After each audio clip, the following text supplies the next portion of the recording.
Hey everybody, Zong is 134 here. And I'm Average Joe Squad as always. Welcome to another episode of Remember the Hyphen, the show where we look at comic books, movies, and everything in between. If you will, hold on a second, because I feel like I'm going to cough, so if you want to leave the rest of this while I get a sip. So, coming off hot on the heels of our anniversary special, which 19 views before we even promoted it. I consider that a victory. So, seriously, guys, thank you for at least watching it. It means a lot that it at least got some pretty good views. It's been the most viewed episode we've had in a while. I mean, 29 episodes. Yeah, so. I mean, 29 views. I mean, seriously, thank you from the bottom of our hearts for that. But tonight, no more beating around the bush. Let's get on with our topic for the evening. So, if you notice, the last couple of weeks we've been doing kind of odd, different things. We're trying to avoid any big themes because we're saving all that for Mobat November and Spidey Moose. Yeah, but we probably will be getting into more comic book stuff in September. We probably will at least do maybe like a script. I think we've waited long enough to do another script. Yeah. We need to do another one. I'm going to look one up tonight after we get done with recording these. But we wanted to kind of do some lighter stuff and talk about some other things because we are Remember the Hyphen. We do like comic books, movies, everything else in between. Everything else in between. So tonight we're doing more everything else in between. What? You were ready for this, weren't you? I'm fucking hot, man. This is my dinner. This is my dinner. Can you pass the hot dogs? Oh my god. So still laughing about it. It's been a fucking week. Oh my god. So tonight's topic is one I think we've talked a little bit about when we did the rental store memories, but along with unusual interest. And I thought this would be a good one to just have a little discussion topic. This here is talking about formats, specifically dead formats. Now, what exactly do I mean when I say dead formats? Basically, you're talking about stuff like Laserdisc or 8-track, cassette, stuff that pretty much is a dead format, meaning that you can't go out to the store and buy them, unlike you can with CD or vinyl. And pretty sure CD is going to be dead here within the next decade and a half. Yeah, give or take. I guarantee it. I mean, have you seen the CD section at Walmart recently? Yeah, it's only a 5 foot section. It's only 5 feet. Vinyl's got 25, which is I'm like, oh, I'm loving this. But so, and to be fair, it doesn't necessarily mean it won't come back like vinyl, which we won't be talking about in this. Because vinyl was, I will actually argue, and we talked about this before, I would actually argue vinyl was actually never dead. Yeah, I actually would argue that too. There was a while that I don't think they were really making turntables as much as they are now, but you could still go out and they were still pressing things on vinyl. Yeah. You were still able to go out and buy it. It was more of a specialized kind of deal. Yeah. Whereas now it's kind of gone mainstream again. You can, buy it at Walmart and all that.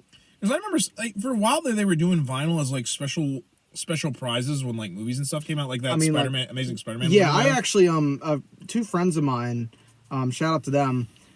Basically bought me the Amazing Spider-Man 1 score by James Horner on vinyl, and apparently it's limited to 500 copies. Yeah, which I'm gonna keep that sealed. First off, that's going to go in my collection. That's going to stay sealed. I remember there's a lot of contests throughout the last couple years where they would do that, like an album would get made, and they would be like, we're giving away a bunch of them on vinyl. Yeah, so. But I think within the last, because here's the thing, when I actually started collecting vinyl, and it's funny we're talking about vinyl. I mean, it's not even a dead format, but this is kind of interesting. This is kind of right where because you've seen my music collection. Yeah. I mean, and you've only seen half of it, because half of it's boxed up. Yeah.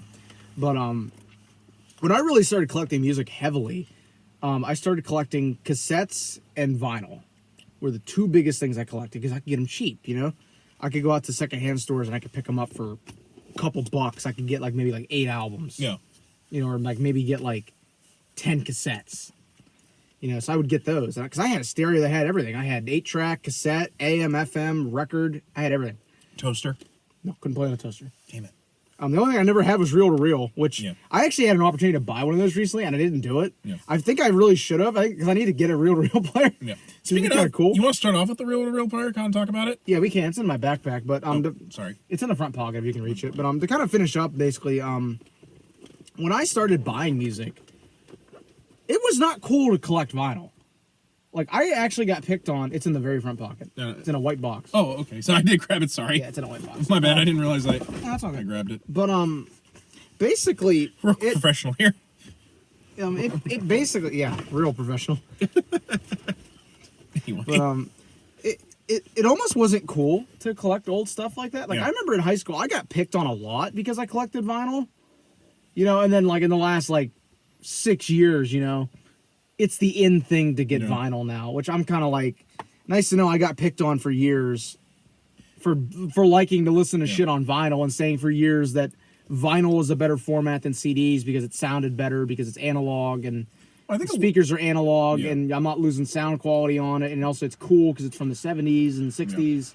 I got picked on for years for that, but now it's the cool in thing. Yeah. Well, I know how you feel because like when I was in college, I used to buy old videotapes and stuff, and we'd go to like Salvation Army and do cosplay stuff, which is actually where I found. I think I've talked about this before. I found the entire series of Gunbuster on VHS, Which you actually showed us recently.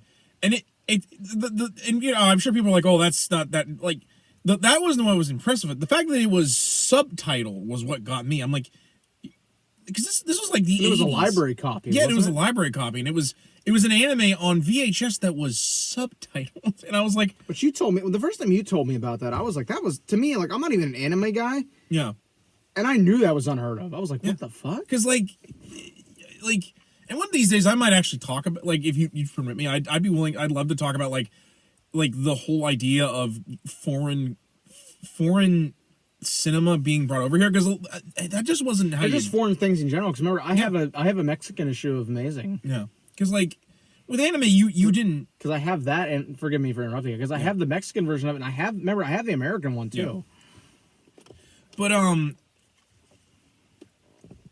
like back then you couldn't get it like subbed. It would have to be like chopped to pieces with a terrible English dub with voice actors that were clearly a part of the janitorial team before they became voice actors. Yeah.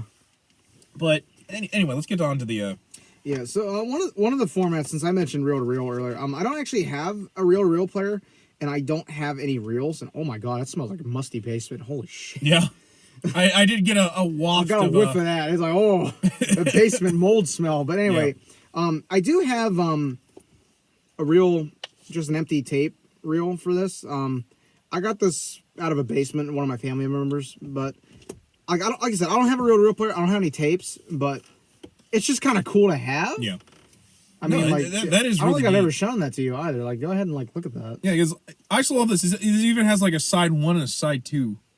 'Cause I'm assuming you could like you rewound it and then you would put it on this different side. Yeah, that's basically how it worked. It's kind of like a cassette. Yeah, because basically what you do is if I remember correctly, you put one empty one on the side and the other on the, and you would wrap the part of it around, and then it would play by wheeling this around. And now there are people people have always, again, back in high school, people thought I was nuts for saying vinyl sounded better. There is a whole group of people that think reel is better than vinyl even, because it's. I can't remember exactly the argument for it. I've never really looked into it, mainly because it's extremely hard, I think, to find albums on tape. Like, I know there are some, like, you can get Beatles stuff on it. You can get, like, Linda Ronstadt, like, stuff like that. But I can count on one hand the amount of times I have seen a reel-to-reel player in the wild, and I can count even less than that on one finger how many times I've seen tapes. Oh, yeah. I just don't see them. Yeah. No, because, like, I think... And you know me, I thrift shop every week. So if I don't see something, Yeah. and I've been thrifting for like close to a decade now, you know damn well it's rare, at least around here. It's funny you mention that because it kind of reminds me of and this is something I've seen with a few like art like people that like have collections like that, like particularly video game guys. Oddly enough, because James and Mike have talked about this on James and Mike Mondays on over at AVGN, but is the people that, and specifically cartoon collectors that collect 16 millimeter film to watch on 16 millimeter players. Yeah, the 16 millimeter thing I've seen before, but I've never really dug into it because I'm not really a 16 millimeter kind of guy. Mostly so that people can watch like cartoons and like really older stuff as like close as you can to actually like how they would watch it in like theaters back in the day. Yeah. And to be fair, most of that's because sadly a lot of it's not around anymore, because if anyone doesn't know how like old school film reel was actually made with something called nitrate, and nitrate is flammable. Yeah, and that's shit. So if not stored that's properly, why half the MGM vault's gone. yeah, if it's not stored properly, it'll just explode. And I'd actually argue probably the same with reel to reel. If you're not, I don't think so. No, I not so? don't think there's nitrate in reel to reel. Okay. That was mainly a film deal back in the day. That went out of style, I think, Yeah. in the late end of the 40s. Now one thing you've told me before, and I think that would be kind of interesting to before we go into your next prop here, was that the stuff recorded on wire. Oh yeah, I told him about this. Yeah, I don't have any. Yeah, we don't have examples of anything this, like that, 'cause unfortunately. that's rare. Yeah. The only reason I know about it is as we've talked about before, and as Adam has probably mentioned before, I'm a big music guy. Yeah. I know a lot about music because I'm a history guy. I like digging into stuff. The folk singer Woody Guthrie, who probably everybody knows his most famous song, "This Land Is Your Land." He's the guy that wrote that, and he wrote close to like couple thousand songs. I mean, the dude was a huge influence on Bob Dylan and Joan Baez and all these other folk guys and girls all over time. But I remember back in high school, there was news that there was going to be a new Woody Guthrie album coming out. It was a live performance, and I was like, the thing about listening to Woody Guthrie stuff is that recordings of him are fucking rare. Yeah. To quote Bob Dylan, they're like hen's teeth. They're hard to find. There's Yeah. only a couple. And I remembered even back in high school, they had found master reels of him in a basement of an abandoned building. Yeah. Like the actual master reels. And that had been a big deal because those were probably the best sounding recordings that had come up. Because everything else was sourced from like, scratchy 78s Yeah. and a recording of a recording of a recording, which third gen. So it doesn't sound very good. But there was another one that came out and they were like this was recorded on a wire recording, and I'm just like, the fuck is a wire recording? Yeah, no, that was my reaction when you told me this too. Yeah, and so basically, to kind of explain it, probably poorly because I don't remember a whole lot about it. And the signs of it's kind of it was a idea they had for a while where it literally is what it sounds like. They recorded on basically like it looks like a spool of wire. yeah. And when they found these, I think there's only like a handful of players in the world Yeah. that are capable of still running. Yeah. And it took them like a long time to find a player Yeah. that they could get going and then transfer it. So like, and when it came out, it was a big deal. And I listened to it. It's actually I played it some of it. It's actually surprisingly decent. I mean, there's a lot of hiss and stuff in it because it's quarter of a century old recording. Yeah. But I mean, it's one of those weird formats that I didn't even know about it until that album came out, and I was like, what the hell is this? Yeah, because like it confused me too, because I'm like, so it just has this wire and it like I guess like vibrates. It's so weird. Yeah, and I've never seen one in the wild. I It's don't think I'm going to because those are probably most of those are probably long gone. That's like how finding out Laserdisc is actually technically analog. Yeah. Which, whoa. Yeah. Speaking of like, so a lot before like VHS became a thing, there were many different attempts to try and get like a home video market, just because There's like Laserdisc, Betamax. You could actually get like Super 8 versions, and it would be like really short. Because I know there's like some Star Wars versions of those that have been digitized because people have preserved them, and those are weird because like you know how Star Wars is like a 2-hour movie. Yeah. How would you like to watch the whole movie in 25 minutes? What? Yeah, it's cut up that much. Bad? Oh my god, bro! It's weird. No, I can imagine. I remember I watched it one time and I was like, "This is like a plot note version of this." Yeah. They're only on the Death Star, I think, for like 6 minutes. I'm like, what the fuck? There's like no dialogue in this. You get That's the Moon. There's a space station, and like it's just them on the thing, seeing the them Death Star busting in and getting layout, and then they're leaving. No, it's That's the Moon. There's a space station, and then smash cut to, oh my god, Obi-Wan's dead, and they escape the Death Star. Basically, like it's really weird. I mean, it's cool. It's kind of like because I've shown you these. I actually have I have 2 versions of this. Maybe I haven't shown you this. I have 2 versions of the story of Star Wars, which is Episode 4, back when it was just known as Star Wars. Right. I have, which is basically the story, like them. It's like an audio book. Oh yeah, yeah. I have it on a 45, and I have it on an LP. And I also have the LP version for Episode 5. Oh shit. Along with the soundtrack for 4, and I have the first disc of the soundtrack for 5 as well somewhere. Like those, I remember back in the day, those were actually my first records I ever got. That was actually what kind of kicked off me getting into records. It was because I had those 3. And I actually remember getting those because we were out camping one time. It was me and my parents and my aunt. We were camping out at Cook's Forest, and they went yard sailing and they found those. Like, wow. so my parents, because I was a big Star Wars nut back then, still am for the most part. But I remember they got those, and I was like, I didn't know what they were. I told my mom, like, how the fuck do you put these in the CD player? Yeah, because I didn't get it. Yeah. It's like I had to wait to go home. But like I remember getting those and just poring over the artwork because it was so big. Oh yeah. And then the story of Star Wars has a pamphlet in it with like all these pictures and stuff. And it's just, as we've brought up with stuff like when I showed you those old books I have from the 1800s, where it's like, it's amazing it's survived this long. No, it really is. It's like going back in time. Yeah, it's like a lot of this was just not stored very properly, and you have to be really careful when you buy some of this older stuff that you're not getting something that's broken. A big deal with me buying records, like I do from secondhand stores. If you've ever seen me, like when we look at them, I take them out and I like look at them like this. Yeah, I'm checking to make sure they're not warped. Yeah, because they can warp very badly. Yeah, I mean they will still play, but they will fuck up the needle on your record player. Then they'll kind of sound. They'll sound very weird. But speaking of, one of the things that always confused me between VHS and Betamax was what exactly was the difference with them. Yeah, that was always my thing because I've never actually seen a Betamax in real life. I've seen a VCR. Yeah, I've seen pictures of a Betamax. Yeah. Basically, from what I understand, is they're more or less like slightly bigger than an actual VHS. Because remember, somebody on Marketplace near us had one for $100, and I think you and I considered it, but it was just like there was no tapes. Yeah, with it. There's no tapes, so there was no really. There was no way we were going to be able to test it. Yeah, we didn't feel like throwing away $100 on something that we didn't know if it worked. Because what I understand, apparently Betamax was had a much crisper picture. I think was the big deal between the two.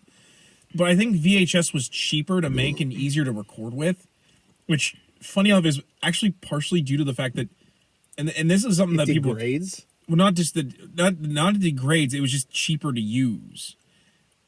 Mostly, which meant that it was used mainly by an industry that you wouldn't think that would push it. The porn industry. I'm not surprised by that. Yeah, actually. I'm actually not very surprised. Because from what I understand, apparently that's actually one of the what sets one of the things that sets the home video market is how cheaply those can be used. I think it's actually why DVDs were so strong as they were. That's a weird thing to think about, but it's not, thanks to the internet, that's not really a big deal. But that's apparently something I've heard about, what home video system will be the one that is driven is by which one is used by the porn industry the most. Yeah, and I think what's cool about any of these formats we're going to talk about is that there's still a cult following for all this stuff. I mean, I'm a big Reddit guy. There's a VHS subreddit. There's an 8-track subreddit. There is a Betamax subreddit. There's a real subreddit, a vinyl. Any format you can think of, there is a cult following for people that collect it. Oh, very. So real quick, since we've talked about the differences between VHS and Betamax, and since we don't really know that much, why don't we talk about Laserdisc for a short bit, just because of how... We can. I've never owned a Laserdisc. My experience with Laserdisc was... my science teacher in 5th grade had some stuff on Laserdisc and we watched it. Yeah. And I always remember looking at it and being like, what the fuck is that? Because I thought it was cool because I'm like, I'd never seen a Laserdisc. And I've seen them pop up in thrift stores and stuff. My thing is, I don't have a Laserdisc player. I'd like to get one. It'd be cool to have one, honestly. Because I'd like to get movies that I like. And every time we've run across them, you and I have seen them at stores and stuff. Every time we run into them, we never find a movie you and I like. It's always weird movies that none of us want to watch. It's not like we run across like Alien or Apocalypse Now or Platoon or Star Wars. None of these movies. Wasn't the one we saw up at Action Toy Man Van Halen in concert or something like that? Like a Laserdisc? Oh, it was Van Halen live without a net, which I was like, I didn't even know that was on a fucking Laserdisc. I thought that was a VHS only. I remember you pointed that out and I was like, because you're like, is that a record? And I look at it, I'm like, bro, that's Laserdisc. I'm like, what the fuck? Especially because it was in with the records. We should have bought that. We should have. That was so weird. Just for how weird it was. But so to give you an idea of what Laserdisc was, imagine a DVD, but the size of a vinyl record. Yeah, but the size of a vinyl record. And what you did was basically it would open this big tray up. It's basically a huge CD player. Yeah. And you pop it in, and it plays. But that's just it. You play it, and if you're watching like a movie, say Star Wars, You have to get up in the middle and flip it over. It's kind of like, do you remember old school DVDs? Original old school DVDs with like the weird half cardboard clamshell claps thing. And the ones that like had like two different things, and you'd have to like flip it over. Yeah, and you have to flip the disc over, which nobody uses that anymore. No, thank God. That is a so weird lame. format. I still have a couple of those. Like my copy of Dukes of Hazzard season 2 is like that. It's weird. Well, not just that. That's a holdover from Laserdisc. I'm convinced on that. No, but that's not a holdover. The thing is, some Laserdiscs, some movies would be so big, you would have multiple discs. Yeah, it'd be like having like a 2-disc record set. I want to say Star Wars was like 4 discs, and not only did you have the 4 discs. God, imagine Apocalypse. You actually had to flip each disc. Like, so you would be watching, you have 4 discs, and you have to flip each one. You have to watch like 8 discs to watch like a movie. Imagine watching Apocalypse now. Oh God, I don't want to think about that. The war cut. It's a fucking 30 Laserdisc. Oh my set. God. Don't joke about that. Holy crap. Actually, could you imagine? I'd buy it. I know a movie that could you imagine on Laserdisc? Titanic. Oh my God. Because Titanic was already a 2-disc. Remember? I mean, a 2-tape. Yeah, 2 VHS. Yeah. I actually still remember where that stops. Okay, the first tape stops right at the part where they're like the ship is going to sink, and then you get the second tape and you pop it in. It picks up at the scene where Rose and Cal are in their suite. I still remember where those tapes pick up because I remember being so annoyed. And I actually remember the DVD was like that originally at first. That's actually why I actually upgraded to. I have it on Blu-ray. Yeah, I was gonna say, I'm sure Blu-ray. Thank Christ it's all on the same disc. I don't have to. It doesn't stop. It's like that's so stupid. Well, it's even weird for like somebody like me who has seen that movie in the theater. I went and saw it for the 3D reissue. It was still so weird. Not like I know where that tape jump is. No. And it's not. There's no cut or anything. No, it's just it's weird. It's such a weird. You get so used to seeing it like that, and then you see it where it's not. Even the first time I watched it on Blu-ray, I was even like, "Oh, that." I'm not used to that. Yeah, I'm not used. I'm used to having like a 5-minute break to go use the bathroom while the tape winds itself up and gets going. Yeah. And then there's actually another version of Laserdisc I've heard of. I think it's called like CT TV or something like that. I've heard of those, but I've never. I know next to nothing about them. What I understand and what little I do know of them, it's like a Laserdisc, except you put the whole thing and the sleeve that it comes in the machine, and then the machine pops the sleeve back out, and you watch the Laserdisc like that. Like it's almost like you remember the USB discs or the MD discs for PSP, how they had that like little. It was like that, except way bigger, and you would pop the so basically like you had to like constantly have the sleeve with you because I think if the sleeve was damaged, you were basically out of luck, and I don't know how that would work out too well.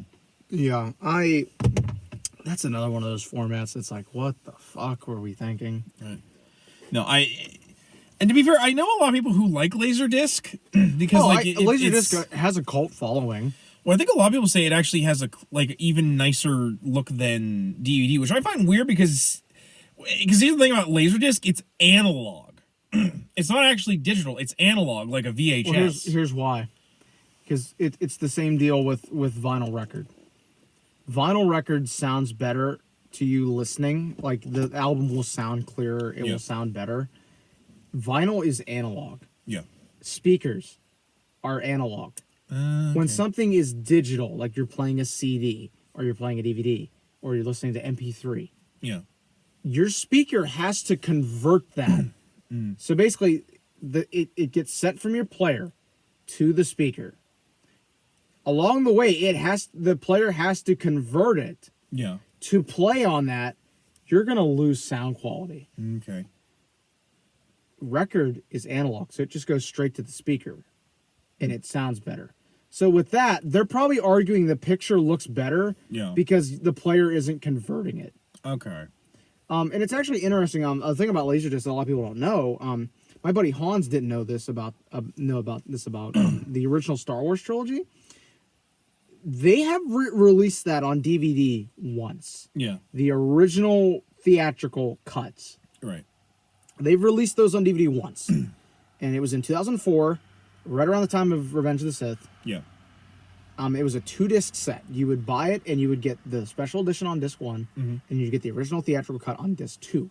Okay. I have the entire set of those because that's like the only way you can get the original theatricals. But people have complained about that because here's the thing: you want to know where they source those from? They're not from the original tapes. They're from Laserdisc. They're from the Laserdisc. Oh wow! They ripped those from the Laserdisc, synced them up, color corrected them, like morphed them together. They're the Laserdisc versions. I did not know that.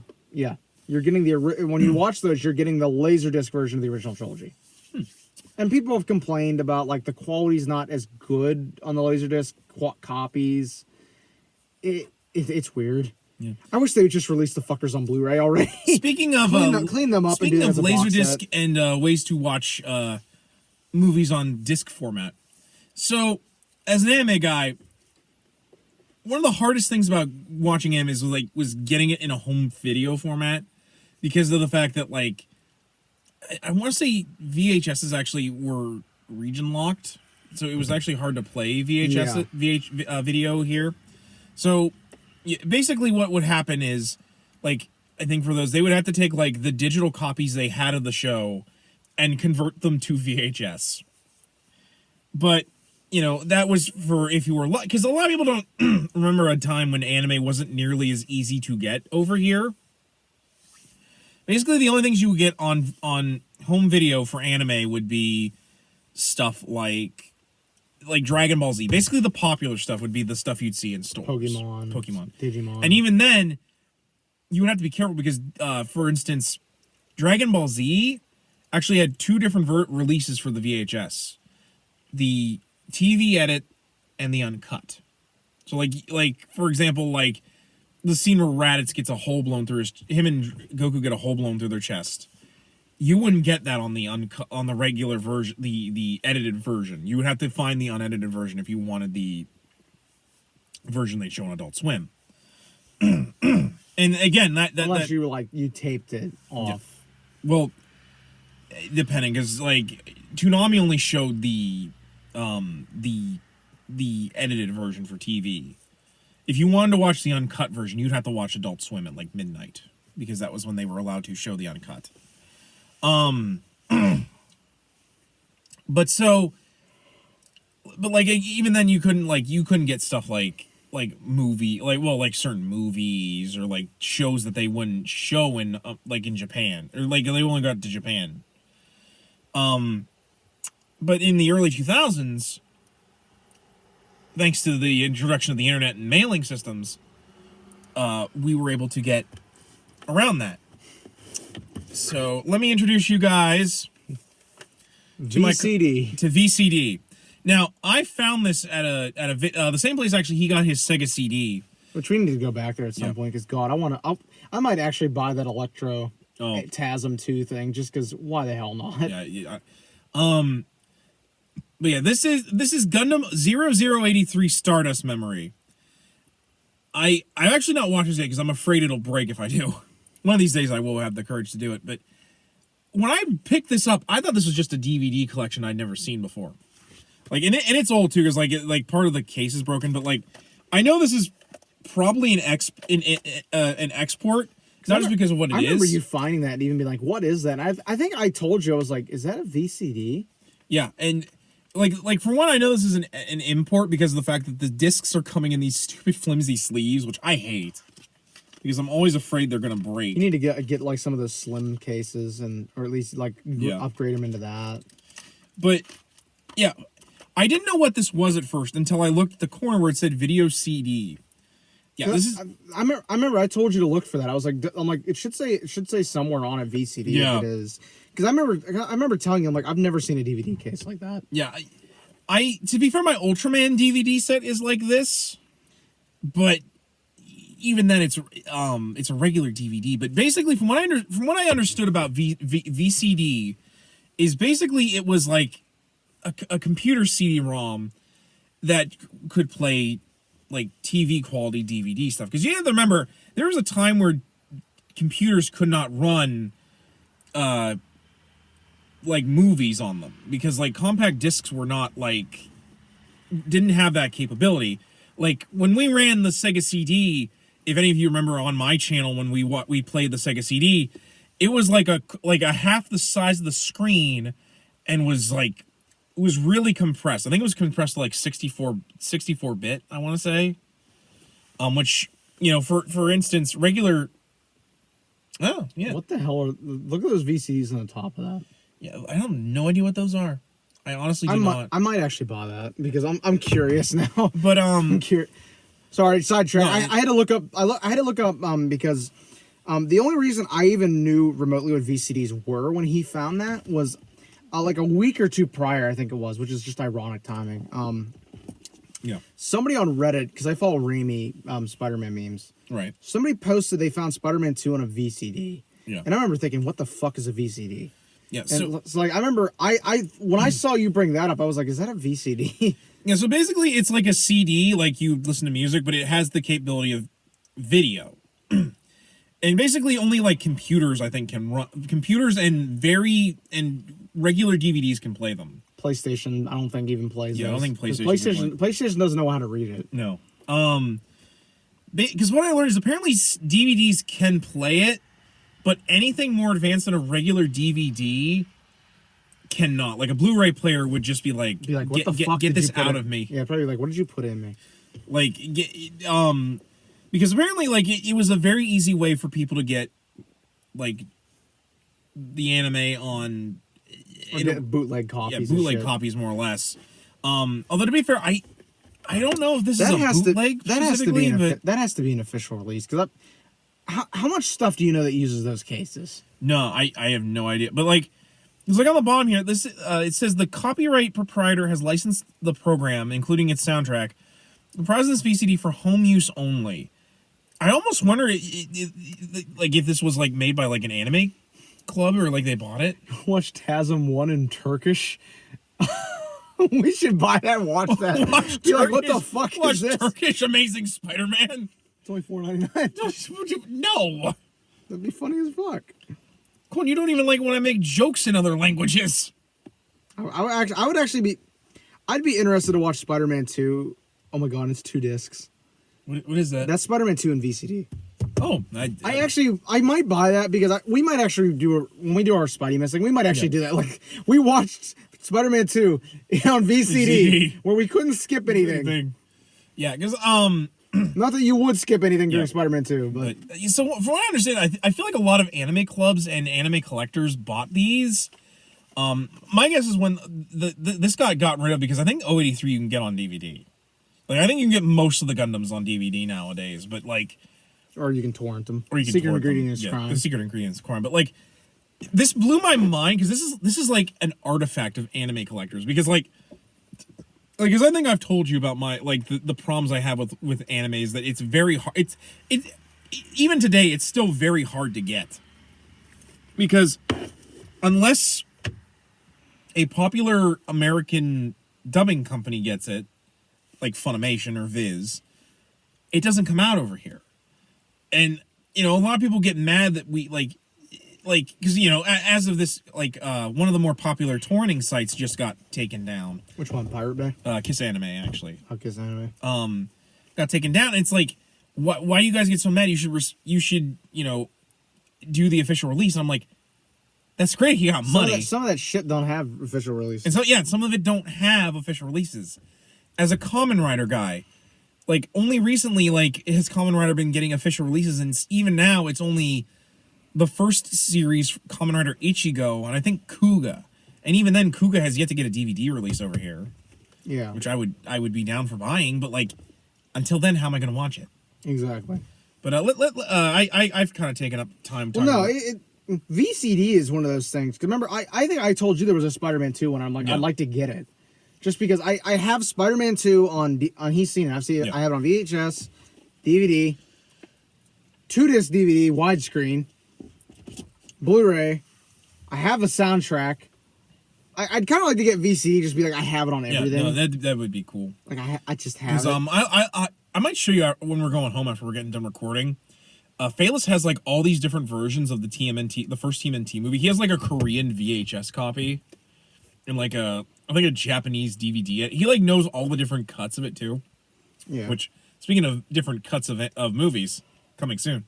But let's get on to the other part of your collection you wanted to show, because I felt bad. I've kind of No, it's fine. It's fun. That's half the fun talking about some of this No, stuff sure. is getting on tangents. But another one big thing that I always to kind of introduce this format. When I was little, I was helping my mom clean up my grandma's attic, and I found these tapes up there, and I was like, I thought they were cassettes. yeah. And I was like, these are the biggest fucking cassettes I've ever seen in my life. I'm like, what are these? When he was that little, he said fucking straight to his mom. No, fuck. My mom would whoop my ass down the fucking stairs. And them stairs, you never saw the stairs at my grandma's place, man. Them fuckers were steep. Oh, one wrong step, your ass is going down. I don't know what it was about grandparents. All their basements have steep ass stairs, and I don't understand why. Yeah, but and I asked my mom, like, what are these? And she's like, no, those are 8-tracks. And mind you, nobody I knew in my family had an 8-track player.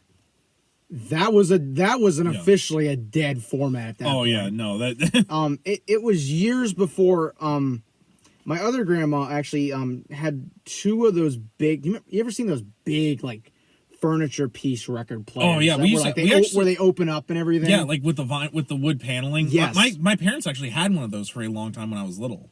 Yeah, it was like my grandma had 2 of those and they were both broke. Yeah, that was the same with ours. But there was an 8-track player in one of them, and the one day I asked my grandma if I could just have it. You know what I mean? She's like, it doesn't work. I'm like, well, I want to see if I can fix it. So I took it home and I was like, okay, I want to know, does this actually work? Because I had nothing at my grandma's place to test it on. Yeah. So I took it home from my stereo and I plugged it in, rigged it up to my receiver, grabbed a tape player, shoved it in. Bam, I got music playing. I'm like, holy fuck, it actually works. And I had 2. I had another one at one point and I got rid of it like a dumbass. I should have kept the thing because my other 8-track player is broke now. Yeah. I need to get another one. And as you've heard me ranting, they are hard to find where they work. Yeah. And getting them on eBay, I'm already looking. I'm gonna have to spend at least $100 to get another one, and I'm kind of mad because I tried buying another one from a guy recently that was local. I sent him a message. I sent him because he said make me an offer on it. So I messaged him that day. Yeah. 3 times even. I told him dude, I'll give you $50 cash today for it. And he never answered me. So I was like, okay, fuck it. You don't want my money. But I was like, because I would like to get another one. But yeah, I only brought 2. I have a whole bunch of other ones, but this is the Beatles White Album on 8-track tape. One of these is in significantly better shape than the other one. I bought these from the same guy, so I'm pretty sure they were the same set, but that's the first one.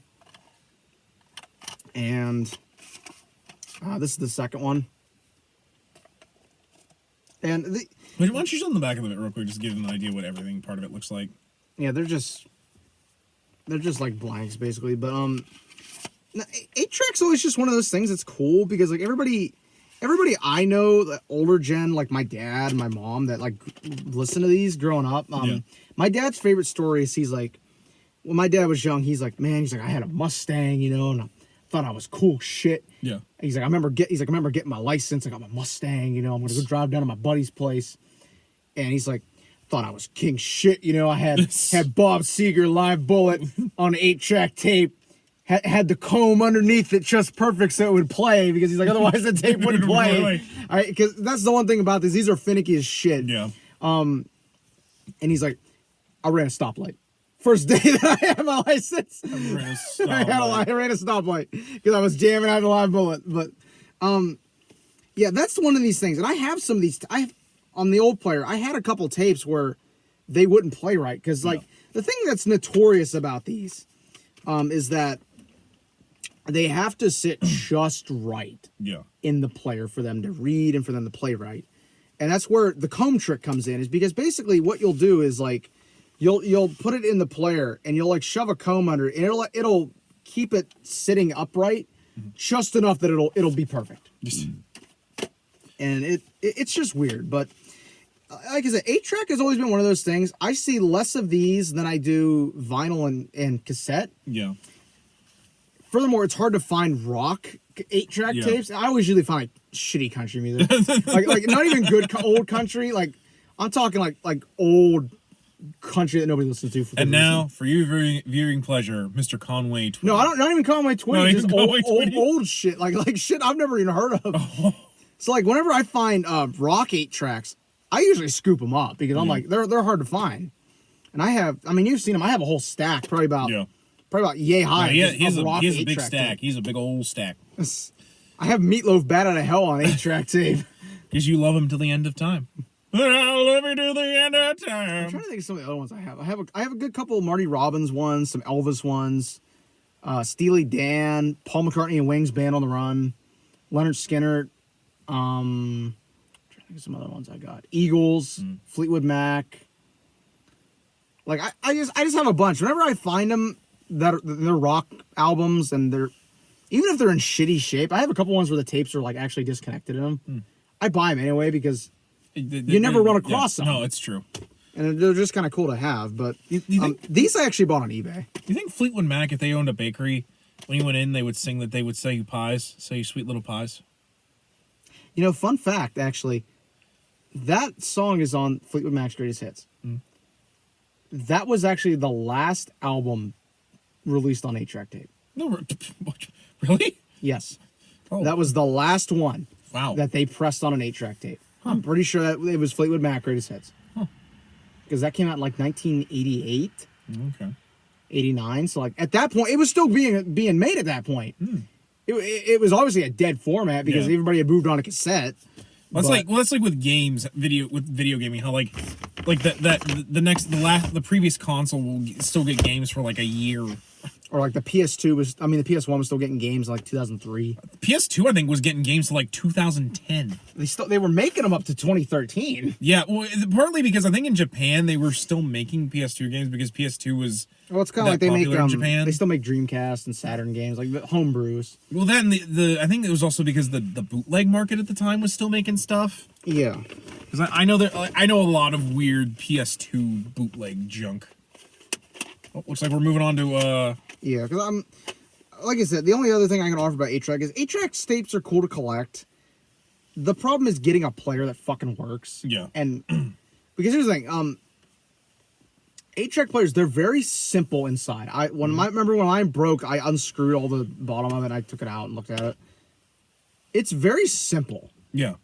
The problem is it's hard to figure out what the fuck's wrong with your player and why it won't work. Oh, it's like that scene in Back to the Future 3 when they're looking at what's wrong with the DeLorean. Even in the fucking future, nothing works. Oh, here's your problem. It was made in China. No, not even that. Mine was made in the USA. But here's the thing. That thing worked for years, so I'm not surprised if I died. No, that's true. But I know how that goes. But like I said, I like collecting 8-tracks. I would like to get more. I need to get a new player first. Yeah. Because one of our ideas we actually had, and why I actually bought the White Album on 8-track. I remember about this. We were gonna review the White Album on 8-track. Like I was gonna have him come over to my house. We were gonna listen to it on my stereo. Yeah. And we were gonna review it. I remember him being like, "What's the audience?" I'm like, "Why not? It's just something weird. It's something oddball to do." Remember the Hyphen? Sometimes we just do stupid shit. We just do stupid shit. I could be a T-shirt. Remember the Hyphen? Sometimes we just do stupid shit. We play the PS1 through a VCR. Because remember that one in the home? My living room has an AV port on the front. Yeah. So we could theoretically play it through that. I mean, you say that my first PlayStation, I had to use coaxial cables to play it because I didn't have I have an adapter for that somewhere, but this is something I think this other format. I think this is something, Adam, you might be a little more familiar with. Oh yeah, no. And I have quite a few of these. I'm gonna try to hold these so you can actually see the covers. Because oddly enough, as someone who was born in 1999, these were still getting made in 1990. Cassettes. Yeah, cassettes. And ironically enough, I also have the White Album on cassette. Along with Let It Be, Sgt. Pepper, Hey Jude, which is a compilation album. You can't buy this anymore. And Magical Mystery Tour. I actually have a story about cassette. Because when I was little, I had a country CD with the Chipmunks. Oh, Christ. Were the Chipmunks. And I used to want to hear it all the time in the car with my parents. When my parents, when I was 5 years old, took me to Florida, we listened to it pretty much all the way down. Let me tell you, nothing made my parents happier than when that tape died. And it died a horrible death. Do you want to talk about how pixelated Sgt. Pepper's cover is on this? That is blurry as shit. Yeah, like, I don't know. I'm going to try to show this. I don't know if this will pick up well on this, but, like, the cover on this looks blurry as hell. I don't understand why. Because, like, none of the other ones look like that. No, none of the other ones look fine. It could be maybe just because of the fact that, like, it's probably just because this so might much have been a budget capital release. Yeah. But cassettes, another thing. Cassettes I was a little more familiar with growing up because I actually had a boombox that could play cassettes, and I had quite a few cassettes, honestly. Like, I think I had, like, the first Garth Brooks album on cassette. Yeah, I like the song "The Dance." Leave it alone. Did you spend most every night beneath the light of the neon moon? No. But and I don't have them with me because I wasn't gonna bring these to work. But like he's seen them. I have like these things that look like briefcases, and they're just full of cassettes. I remember him being like, for somebody who doesn't like him, you have a lot of Journey. I did notice that. You're like, I was like, why do you have like six cassettes of Journey? And funny thing is, my mom and dad have a case like that too. Yeah. I don't know where it is, but like they have one that's like that. I need to find it because like they have some good stuff on cassette too. Like my parents, you've seen my stuff. My parents have good taste in music, so it's like. But yeah, cassettes I was always a little more familiar with because when I was in high school and I was writing music and stuff, I had a boombox with a mic on the front of it, and because I didn't have a microphone for my computer, and my computer back then I was running Vista. There was no way in hell I was going to record stuff on Vista and have it sound good. I actually recorded on cassette. I still have a lot of those. Like I played you some of them. Yeah. Because that's the other thing. He's seen this. I have this really old boombox. Yeah. That one I showed you. Yeah. That thing is ancient. Yeah. And I actually got it to sound better. I ran a head cleaner through it. It sounds better now than I did that day I played it for you. Like, it actually sounds a lot better since that first day I played that for you. But that thing is so ancient. Yeah. Like, it has an old school mic adapter on the front of it. I mean, the recording on it doesn't work anymore, but... I mean, to be fair, them old school stereos were made to last. They're fucking tanks. Yeah, like it's like that 8-track player. When that thing broke, that thing actually was dead. Like, that thing was like, I give up. No, like, and that's the thing I miss about, like, stereos and VCRs. Because VCRs, in my opinion, were built to last, too. The VCRs could take a lot of punishment. And to be fair, the thing about cassettes that was really nice is that they have an A and B side, and the best part is if you went through one side and played the other side both back to back, it basically rewound them. Yeah. So like you didn't really need to do a lot of rewinding with them like you did VHSs. One thing I like about cassettes too is that sometimes you'll get different mixes of stuff, or you'll actually get like different track listing. Like let me look through these and I'll tell you if I can, because I know the Beatles albums front to back. I know the track listing. Does. So like, go ahead and talk for a bit. I'll see if I can find one where the track listing's different. But like, there is a problem with VHS and cassette, in my opinion, that makes them kind of, as much as I enjoy the format, they are very fragile. Basically, like, to be fair, cassettes less so. You got a pencil? Yeah, like cassette. Basically, if you're not careful, cassettes and VHSs will literally like explode. But like with these, you could actually, give me a pencil. I gotta rewind that. I gotta fix the tape. Actually, you remember the Robot Chicken sketch they did with Soundwave from the Transformers, where one of his little cassette buddies exploded? He's like, "Somebody get me a pencil. Hold on, Frenzy." He rewound Frenzy back to life. Not to get ahead of ourselves, but because I told you about this that day you came over, I had just bought a new VCR head cleaner. Yeah. And the fucking VCR ate it. And so I told you I had to rip I'm ripping it out. I had to rip the VCR out of the stand, and I'm sitting there with a pencil and like holding the lid up because it was wrapped around the player, and I'm like, It's like doing surgery. I'm like, Yeah, no, come it on, really give me the was. tape. It really is. I was like, what the fuck? I Give me remember the when tape I back. remember my VCR ate my copy of the Big Bad Beetleborg Shadowborg VHS. That was one of the most heartbreaking days of my childhood because I loved that movie. I love that show too, which I wish it would get a DVD release. This, I might have found a difference on this. Give me a second. But Because does that end that album? it's funny you mention that because another one of my favorite cassette memories. This has. Hold on, just 1 second. Thank God I have both of these right here. Give him a minute, folks. He's having a breakthrough. I'm hyperfixating. He's having a breakthrough here. Well, like when I was younger, I used to ride in the tractor with my dad a lot when I was a kid when he used to do farm work. And one of the things I think was great about cassettes was that you could like listen to like comedians. Holy shit. They actually preserved the track listings on these. Really? These aren't fucked up. Usually 8 tracks, and this is the thing with 8 track, they would, because of the way 8 track works, the track listing would usually be screwed up and out of order. What's surprising? These are the same as the actual album. I'm surprised by that. I am actually genuinely surprised. You told me about how the way Capitol Records used to butcher. Well, they stopped. Here's the thing with that. They stopped doing that with Sgt. Pepper. Yeah. Sgt. Pepper on same track listing. Before Sgt. Pepper, you were getting Beatles albums. Yeah. Capitol Records was cutting them in pieces because they would rearrange track listing and not release all the tracks off as shit. But okay, this one has a difference. Hold on. Okay, so tape 2 is the same as the actual one, and it's the same on the cassette. The first one, the first one's different. So basically, program 1 on 8-track 1 for White Album is program 1, Back in the USSR, Dear Prudence, Glass Onion, Happiness is a Warm Gun. Program 2 is Bungalow Bill, While My Guitar Gently Weeps and Don't Pass Me By. Okay. The actual one, like the actual normal track listing, it is program 1, Back in the USSR, Dear Prudence, Glass Onion, Oobla Dee Oobla Da, Wild Honey Pie, Bungalow Bill, While My Guitar Gently Weeps, Blackbird. Okay. So that's different, because Don't Pass Me By is like one of the second to last songs on program 2. Okay. So that's different, but okay, yeah, this is different too. Hold on, program 3 and program 4 are also different. Okay.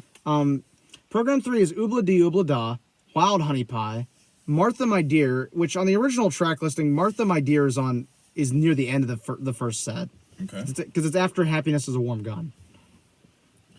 Which on here, Happiness is a Warm Gun is on program 1. Yeah, I bet James Bond's favorite Beatles song is Happiness is a Warm Gun. What I find funny is that, so they have the song Julia, which is written about John Lennon's mother, at the end of program 3. And the song I Will, basically the final program is Blackbird, Piggies, Rocky Raccoon, Why Don't We Do It in the Road, and I Will. What I find funny is that Julia ends program 3, but Julia ends the album, like the first album part of it, with, like, that's just so weird.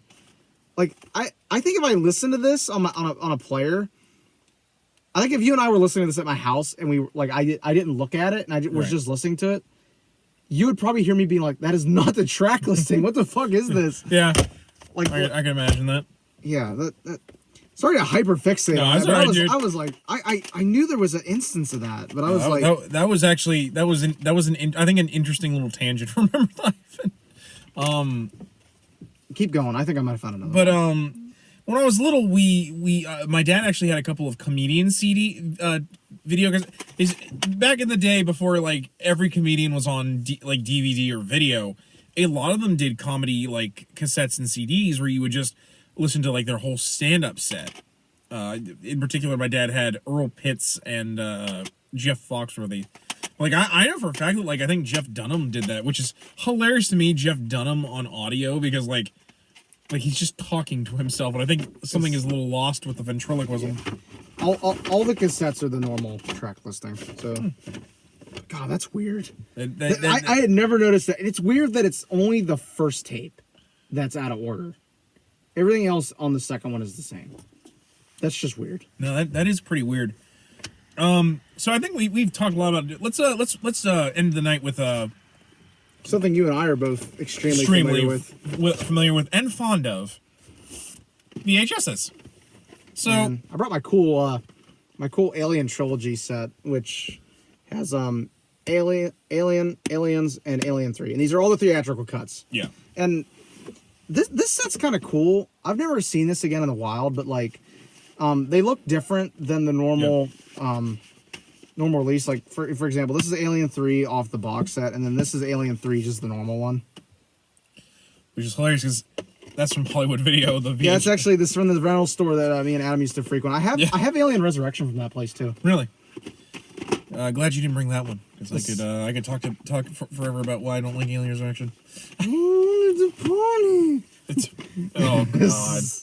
I wanted a pony.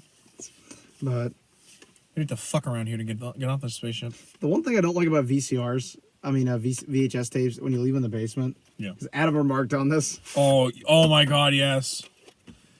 Look Look at all that mold in there. Yeah. Because I'm afraid to run this through a VCR, but as well. yeah. So like for those of you who don't know VHS, you see that little flap on the front of the VHS that lets the VCR, Yeah.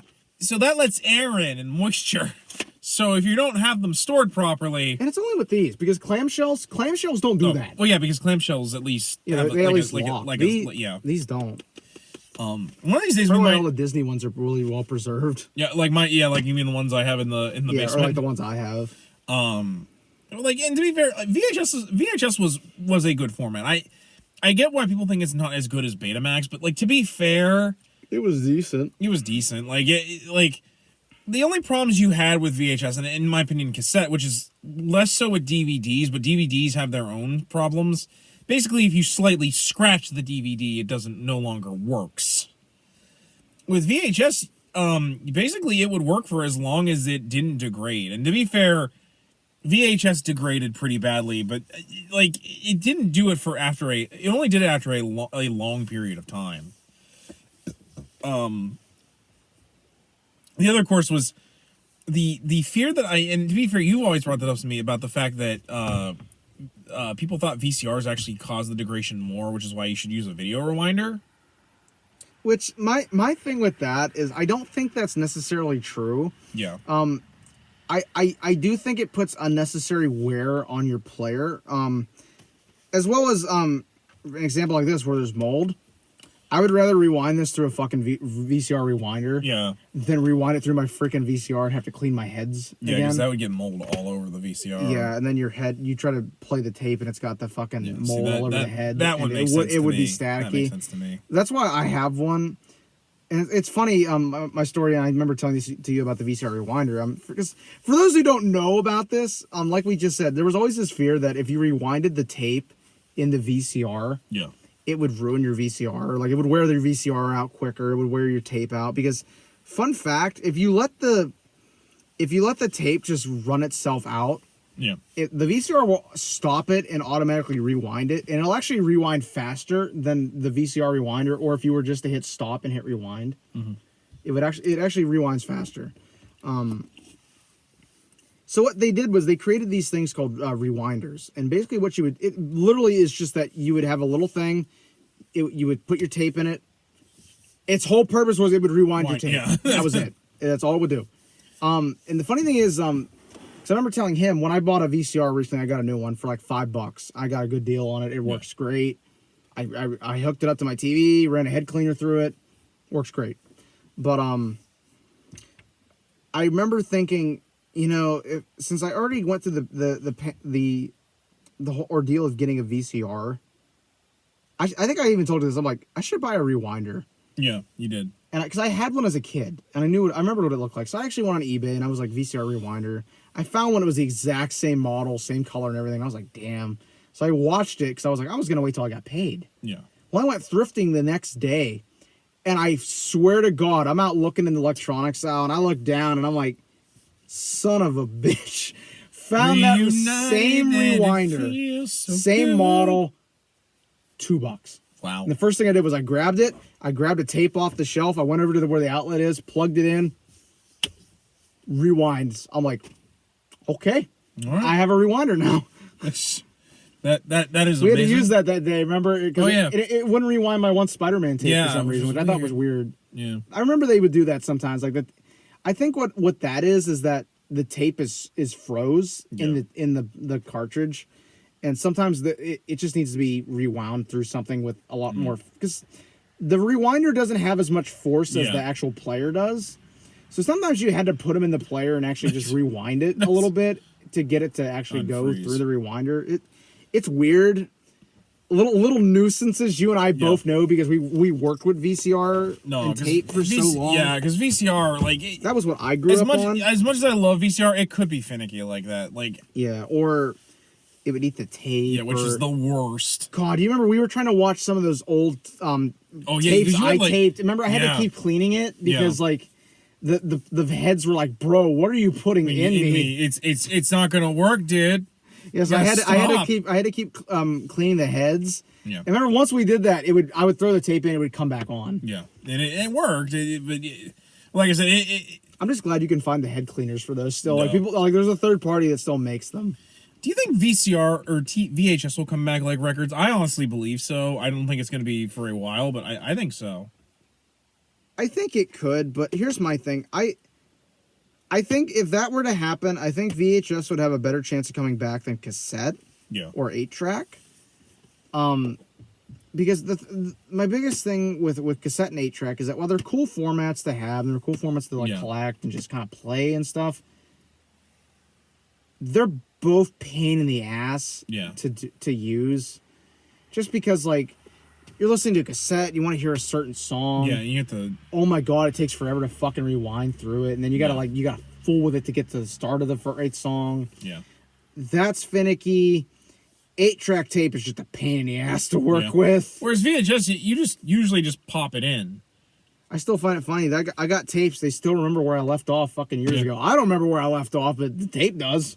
Well, because like, you know, and I know like part of the reason why VHS was kind of like if you wanted to watch TV shows on VHS, like if you wanted a collection of episodes, you still had to rewind, so you had to be careful like you didn't go too far or rewind too. Well, and like a cool thing with not to interrupt, but a cool thing with VCR too is that I've noticed is that there's a lot more of these cool box sets than there is with DVD. Like I have this Alien one. I also had. What are you talking about, Colton? They always are great. Yes. I don't have them at the house, but I need to show you these when I move. I have a couple Xena episodes on tape. Yeah.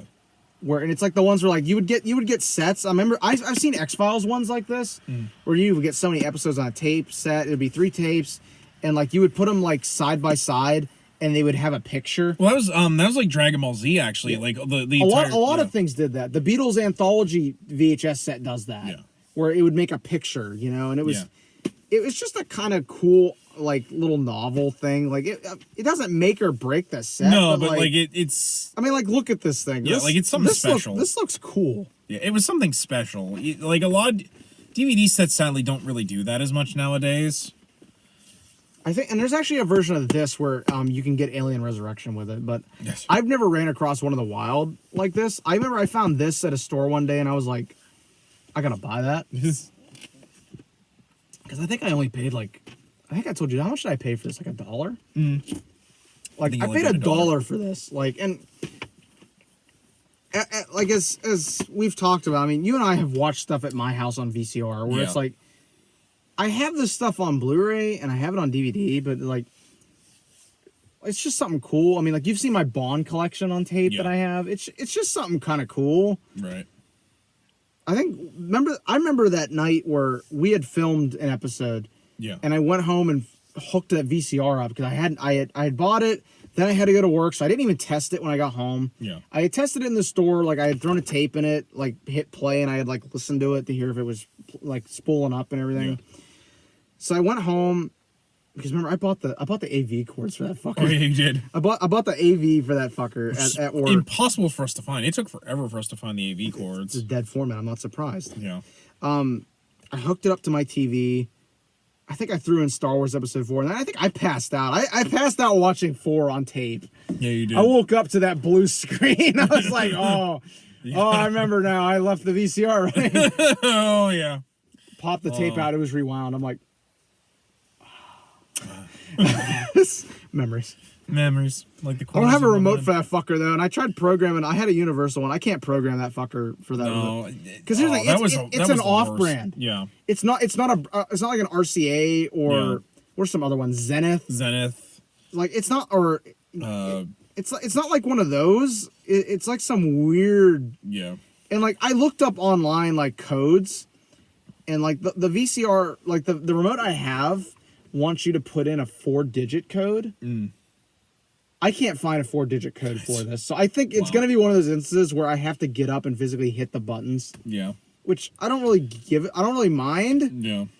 But it'd be fun to have a remote for it. That is kind of an annoying thing if you're trying to scum through by fast forwarding. Like when we watched tapes that day, remember? I had to sit in front of it. You had to sit in front of it and you had to like you had to be like yeah, and then like, cause I have a big screen, like I would like play it. I would like lean back to my chair, just so I could see what the hell was on the TV. Yeah, it's not like having a tube TV. Yeah, no. That's another dead format we could talk about. Tube TVs. Tube TVs, where you can't even get rid of them anymore because you can't sell them. Yeah, like you can't. And by can't sell them is I remember back in the day, like you'd go to like a thrift store. Yeah. And they'd have a million of them fuckers because everybody was offloading them, remember? Because they all got plasmas and flat screens. Yeah. And I think the reason why you can't get rid of them now like that, it's why you see so many people throwing them out. Right. Which, if we're ever out and about up in Erie, and someone has one of them on the street, we should just stop and get it. Stop and get it. Like just screw it because those are good for retro gaming. They are good. We should just pick one up. I especially like to get like a 70s looking one with like the antennas and shit. Like I think that'd be kind of cool. But because like for those who don't know, a lot of old school game consoles, while they do work on a digital TV, they can have input lag and other issues. Try playing Duck Hunt on a fucking plasma. It doesn't work. It doesn't work. Like those light. I even tried the light bulb trick. It doesn't work. It doesn't work. It doesn't work. But the reason you can't get rid of those is just some of the components in them, like the tubes and stuff. They will go bad and they can be kind of hazardous. So I think it's actually illegal to sell those. None of the parts have mercury in them, do they? I don't think so. Okay. There's just something in them that like, and if it's not something like that, I think it's just a lot of stores realized they couldn't get rid of them. Yeah, I think a lot. And like people were dumping them. So I think a lot of stores just realized like we're not taking those. Yeah. We don't care. We're not going to sell them because nobody wants them. So like a lot because like anymore, I think people scrap them. Yeah. But like the other day when I was out downtown, you know the donation boxes by Big Lots, I saw a fucking tube TV sitting there, and I'm like, what the fuck? I want to say I almost stopped and got it, but it was so dirty and everything. I was like, that thing looks like it's been out in the rain. It's not gonna work. Fun fact, I think I've told you about this. My buddy, one time I went to hang out at his place, and he had a TV like the size of a house wall. Oh like one of the old school big screens. Yeah, like one of those ones that you'd see in like a bar that like I think it even had like the smoke protector on it, like this layer of plastic you put on it to keep the smoke from ruining the screen. Oh, Christ. No, it was God, that brings back some memories. No, I remember the fire hall used to have one of those. It was like those. It was probably the fire hall one. I think it was 100 inches, I want to say, or whatever. Christ, you had one of those back in the day. You were fucking rich. No, like or like I said, you owned a bar. Yeah, like you had some cash to spend on one of those because nobody I knew had them. Like, I remember my biggest thing was I went through 2 TVs in my life, actually 3. Now that I think about it, I had originally when I was a kid, I actually had a TV from the 70s. Right. Like like those ones where they were like furniture pieces and they had the wood and stuff. Like I remember this TV, and it was cool. And I wish it hadn't broke. Yeah. Because it was such a cool TV.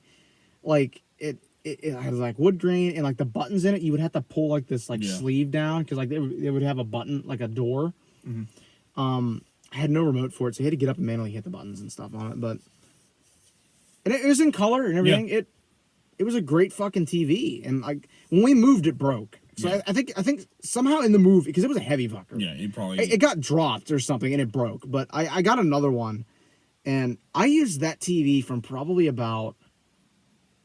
Because I moved in 2002 to where the house I'm at now, and I've been living there ever since. So like 2002 to probably about 2009, I used this same TV, and what happened was the power button, the button broke on it, Yeah. and like the button broke off. It's like I could still reach in the TV and hit the button, and it would turn on. Well, and you're gonna laugh at this. Dumbass me decided one day I had. Do you remember those Imagine X sets with the magnets? I do. I couldn't hit the button, like my finger wouldn't get it. So I grabbed something to push down on it. I grabbed one of those magnets, put it in there, boom, there was like a fucking cloud of smoke come out of it. That TV was dead. Yeah. So I had to wait like 3 months to get a new TV. And I remember I bought it at Walmart. I bought a fucking tube TV at Walmart. That's how old I am. I went and bought a tube TV at Walmart. To be honest, I remember for a long time we still had those like little kid TVs. That had with the VCR combo, yeah, with the built-in. And because I remember someone brought one of them back. It was one of them Tinkerbell. We should get ones. one of those sometime because those are funny. I had one of those. My grandmother got me and my cousin one when we were really little, and I had it up until my mom broke it. She broke the VCR functionality in it, and I was super mad because I love that VCR. Which, by the way, if you need it, because I remember you were saying like, "Can I have the VCR in your living room?"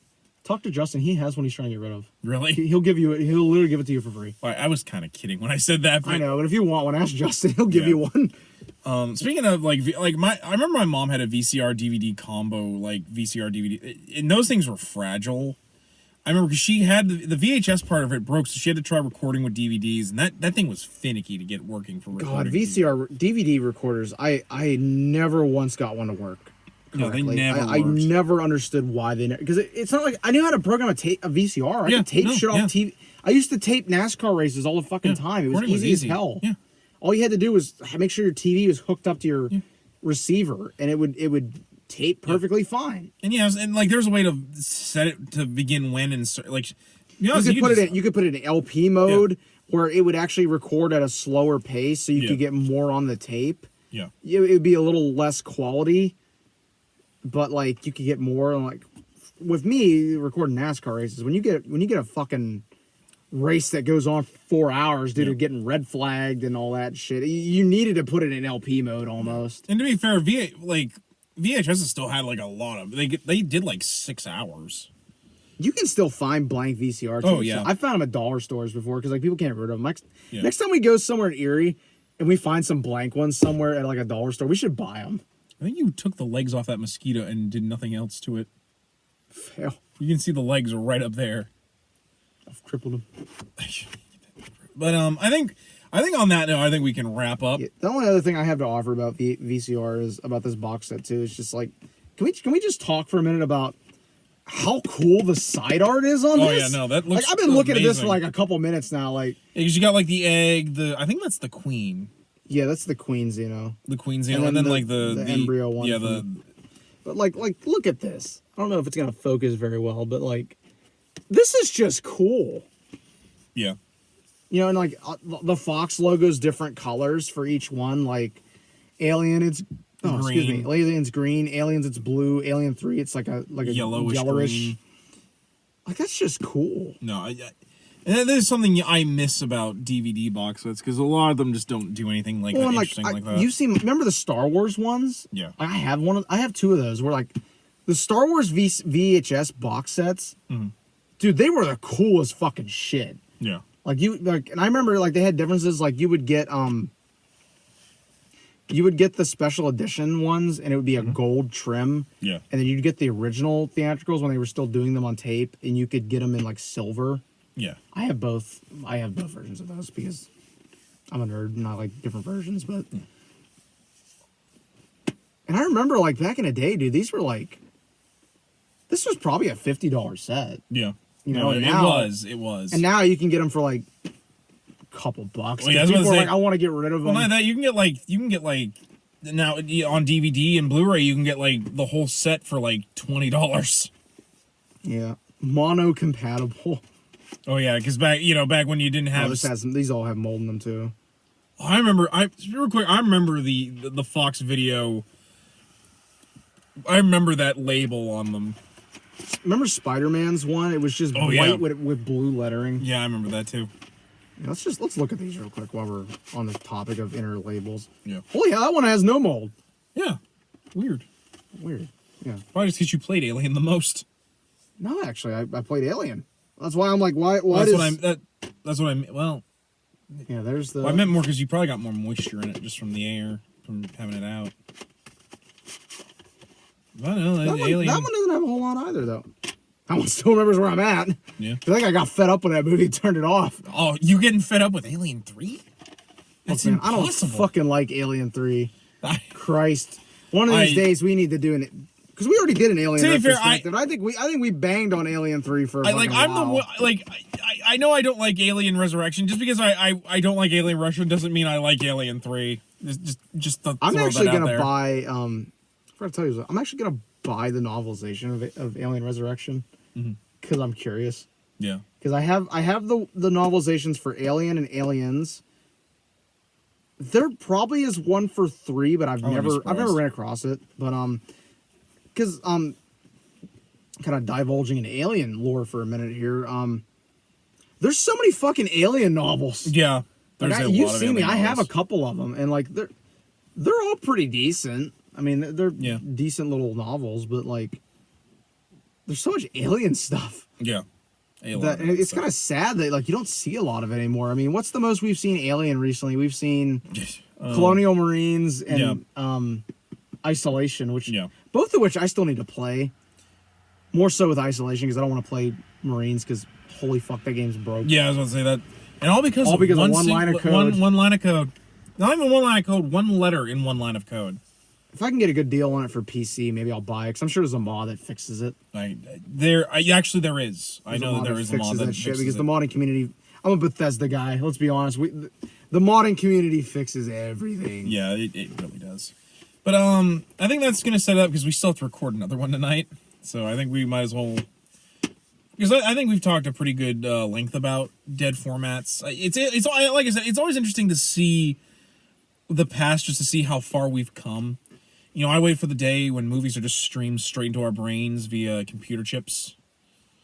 You know, like that. I want VR where I'm in the Raimi film. I'm the guy that gets the pizzas at the beginning of 2. You don't want to be Peter during the scene where Mary Jane's nipples are exposed? Stop. You don't want to be Spider-Man. Oh, what, the one where he's drowning? Like he's siphoning air off of Kirsten Dunst because he's fucking drowning? Well, he's getting basically waterboarded? You don't want to be Spider-Mannequin? Oh, it's still one of my favorite things about the first Raimi film is that he's basically fucking getting waterboarded during that. Yeah, no. Once you know that and you watch that scene, it's just funny. I mean, I love that scene to death, but don't get me wrong, like, holy hell, it's funny when you know that. But anyway, guys, I think that's gonna wrap it up for tonight or for this episode. Join us again next week when we do another thing about speaking of Alien. We're gonna talk about the different cuts of movies next week. So, but until then, guys, as always, I'm Zangetsu134. And I'm Average Joe Squad. And as always, we ask you to remember the hyphen and take care.